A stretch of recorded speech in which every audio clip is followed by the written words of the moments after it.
बच्चू कडूंचं आंदोलन मागे, उपमुख्यमंत्री एकनाथ शिंदे यांच्या आश्वासनानंतर आंदोलन मागे।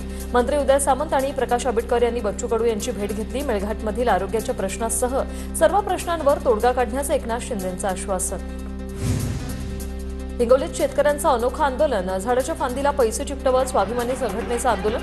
जिल्हाधिकारी कार्यालयावर प्रतिकात्मक पैशाचं झाड घेऊन केलं आंदोलन। शेतकऱ्यांना सरसकट कर्जमाफी द्या, आंदोलकांची मागणी। वर्धा जिल्ह्यातील बाजारात हरभऱ्याची आवक वाढली, मात्र हरभऱ्याला हमीभावापेक्षा कमी भाव मिळत असल्याने शेतकऱ्यांचं आर्थिक नुकसान। हरभऱ्याचा हमीभाव 5,875 असून बाजारात 4,975 रुपयांपर्यंत दर। बीडच्या परळीमधील टोकवाडीत नाफेडचे हरभरा थेट खरेदी केंद्र सुरू। या केंद्राचा परिसरातील शेतकऱ्यांना मोठा फायदा होणार।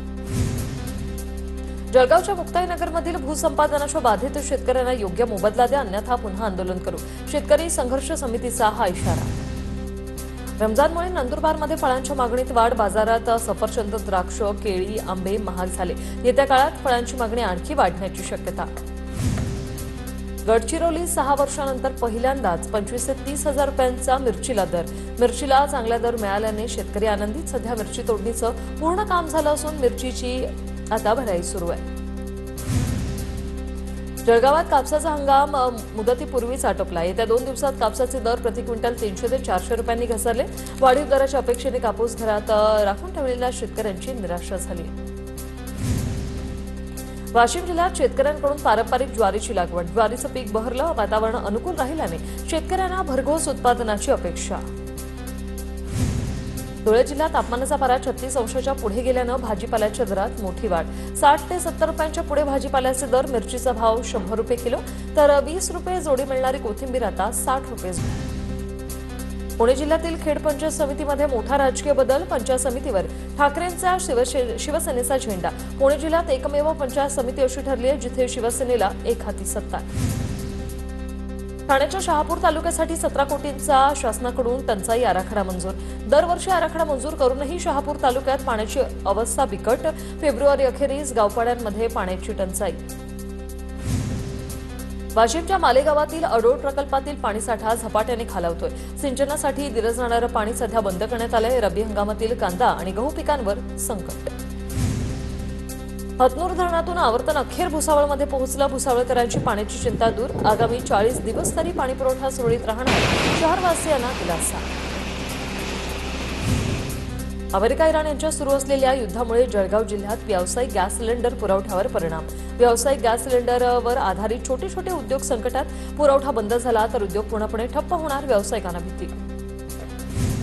छत्रपती संभाजीनगरमध्ये एका 80 वर्षाच्या वृद्ध महिलेवर नराधमाकडून अत्याचाराची घटना। नातवाकडून मोबाईल कॅमेऱ्यात रेकॉर्ड व्हिडिओमुळे आरोपीची ओळख पटली असून आरोपी अटकेत। घटनेच्या निषेधार्थ 12 मार्चला बंजारा समाजाकडून सोयगाव बंदचा इशारा। नागपूरसह संपूर्ण विदर्भात उन्हाचा पारा वाढला। नागपुरातील तापमान 39 अंशाच्या उंबरठ्यावर, अकोल्यातील तापमान 40 पार। उन्हामुळे दुपारच्या वेळी रस्त्यांवर नागरिकांची वर्दळ कमी। सोलापूरमध्ये तापमानाचा पारा वाढल्याने बिबट्यांसाठी खास कूलरची व्यवस्था। तापमानात वाढ झाल्याने वातावरण थंड करण्याचा प्रयत्न। दिवसातून 2 वेळेस पिंजऱ्यात आणि पाणी मारणं सुरू। बुलढाण्यात तापमानाचा पारा वाढला। तापमान 38 अंशावर। मार्च महिन्याच्या सुरुवातीलाच 38 डिग्री तापमान वाढल्याने नागरिक हैराण। नाशिकच्या निफाडमध्ये कमाल तापमानात वाढ। तापमानाचा पारा 36 अंश सेल्सिअसवर पोहोचला। शेती पिकांना याचा फटका बसण्याची भीती। रायगडच्या माणगावमध्ये पारा 41 अंश पार। माणगावात 41.42 अंश सेल्सिअसपर्यंत पारा जाण्याच्या हवामान खात्याचा अंदाज। वर्ध्यात सराफा व्यावसायिकांच्या सुरक्षेसंदर्भात सराफा दक्षता समितीची बैठक। पोलीस अधीक्षक सौरव कुमार अग्रवाल यांच्या नेतृत्वात बैठक। सराफा व्यावसायिकांची मोठ्या संख्येने उपस्थिती। नागपूर 12वीच्या रसायनशास्त्राच्या पेपरफुटी प्रकरणी नवीन ट्विस्ट। 2023 मध्ये बोर्डसाठी सेट केलेला पेपर थेट खासगी शिकवणी वर्गात। नागपूर बोर्डाचे अध्यक्ष शिवलिंग खर्चे यांची माहिती। संबंधित पेपर हा त्यावेळी वापरला गेला नव्हता असं स्पष्टीकरण। भंडारा जिल्ह्यातील पवनीमध्ये अवैध सावकारीचा मनमानी कारभार। व्याजाच्या अतिरिक्त रकमेची मागणी करत कर्जदाराला धमकावल्याप्रकरणी सावकार दाम्पत्याविरोधात गुन्हा दाखल।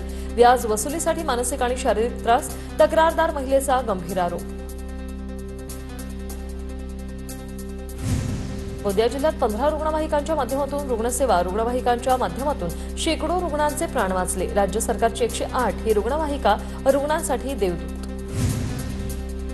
शालेय विद्यार्थ्यांना योजनांचा लाभ घेण्यासाठी आधार प्रमाणीकरण करणं आवश्यक आहे। मात्र वाशिम जिल्ह्यात 7,000 विद्यार्थ्यांचा आधार प्रमाणीकरण बाकी। शालेय पोषण आहार, मोफत गणवेश आणि पाठ्यपुस्तकांचा लाभ मिळण्यात अडचण येण्याची शक्यता। नंदुरबार जिल्ह्यात हमीभाव तूर खरेदी नोंदणीला 24 मार्चपर्यंत मुदतवाढ। जास्तीत जास्त शेतकऱ्यांनी नोंदणी करावी, जिल्हा पणन अधिकारी RS इंगळे यांचं आवाहन। नागपूर विद्यापीठाच्या कुलगुरूंची कठपुतली सोबत तुलना। NSUI कार्यकर्त्यांविरोधात अंबाझरी पोलिसात गुन्हा दाखल। NSUIच्या कार्यकर्त्यांनी सिनेट सभेचा अपमान केल्याचा आरोप।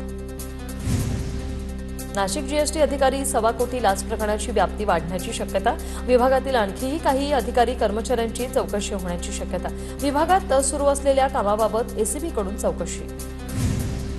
नाशिकमध्ये रंगपंचमीनंतर तरुणांची रामकुंडावर हुल्लडबाजी। पवित्र गोदावरीच्या पात्रात चप्पल फेकल्या, रंग काढण्यासाठी अनेकांनी गोदावरीत उड्या घेतल्या। गोदाघाट आणि रामकुंडा परिसरात फाटके कपडे, चपलांचा खच।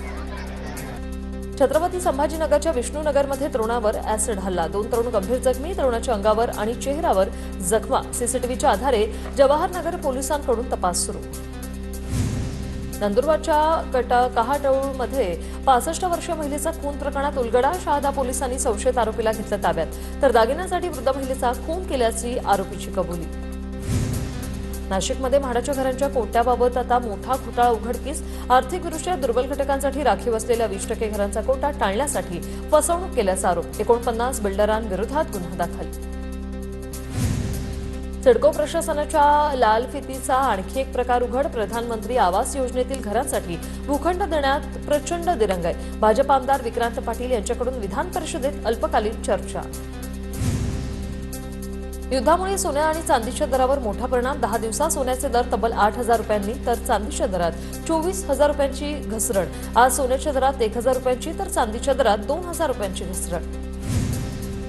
जळगावच्या कोतगावमध्ये पोलीस कर्मचाऱ्याची आत्महत्या। गळफास लावून जीवन संपवलं। आत्महत्येमागील कारण अस्पष्ट। पोलिसांकडून अधिकचा तपास। वर्ध्यामध्ये नोकरीचे आमिष दाखवून मुलीशी असभ्य वर्तन। आरोपी विरोधात पुलगाव पोलीस ठाण्यात गुन्हा दाखल। 5 वर्षापासून पीडितेसोबत अशोभनीय वर्तन केल्याचा आरोप। पोलिसांकडून तपास सुरू। कोल्हापूरच्या गांधीनगर पोलीस ठाण्याच्या हद्दीत एकाचा खून। मनेरमळा परिसरात रक्ताच्या थारोळ्यात मृतदेह आढळला। खून नेमका कशामुळे झाला याचा पोलिसांकडून तपास सुरू। पंढरपूर विठ्ठल मंदिर विकास आराखड्यासाठी अर्थसंकल्पीय अधिवेशनात निधीची तरतूद। सरकारने पंढरपूरच्या विकासासाठी चांगली तरतूद केल्याने वारकरी संप्रदायाकडून समाधान व्यक्त। संत एकनाथ महाराजांच्या नाथषष्ठी सोहळ्याला पैठण नगरीत उत्साहात सुरुवात। राज्यभरातून जवळपास 750 पेक्षा अधिक दिंड्यांच्या माध्यमातून लाखो वारकरी पैठणमध्ये दाखल। या पार्श्वभूमीवर पैठणमधील नागरिकांकडून ठिकठिकाणी अन्नदानाची व्यवस्था।